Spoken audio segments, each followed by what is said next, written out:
একদম easy cake এটা বনাব লৈছোঁ। ফাৰ্ষ্টতে কণী দুটা ল'লোঁ, ৰিফাইন একাপ দিলোঁ আৰু চেনি একাপ দিলোঁ একেটা কাপৰ জোখতে আৰু ধুনীয়াকৈ বেটাৰটো ফেটি ল'লোঁ।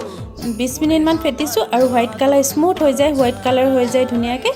চেকনি এখনৰ সহায়ত একেটা কাপৰ জোখতে একাপ ময়দা দিছোঁ আৰু এচিকুটমান বেকিং পাউডাৰ দিছোঁ। ধুনীয়াকৈ বেটাৰটো সানি ল'লোঁ। এতিয়া ধুনীয়াকৈ বেটাৰটো সানি লৈছোঁ আৰু চচ এটা লৈছোঁ। চচটোত ধুনীয়াকৈ কাগজ এখন কাটি লৈছোঁ। ৰিফাইন তেলটো সানি লৈছোঁ যাতে কেকটো লাগি নধৰে। বেটাৰটো চাওক এনেকৈ পৰি যাব লাগিব। বেটাৰটো ধুনীয়াকৈ দি দিলোঁ।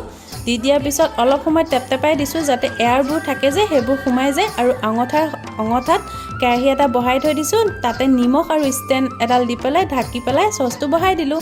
এতিয়া চাওকচোন মই ড্ৰাই ফ্ৰুইটছ দিছিলোঁ, ভিডিঅ' কৰা নহ'লে। চাওকচোন ইমান স্মুথ হৈছে, আপোনালোকে বনাই খাবচোন, ভাল লাগে খাই। ইমান স্মুথ হৈছে দেখিছেনে? আকৌ এটা নতুন ভিডিঅ' লৈ আপোনালোকক লগ পাই আছোঁ। আজিলৈ বাই বাই।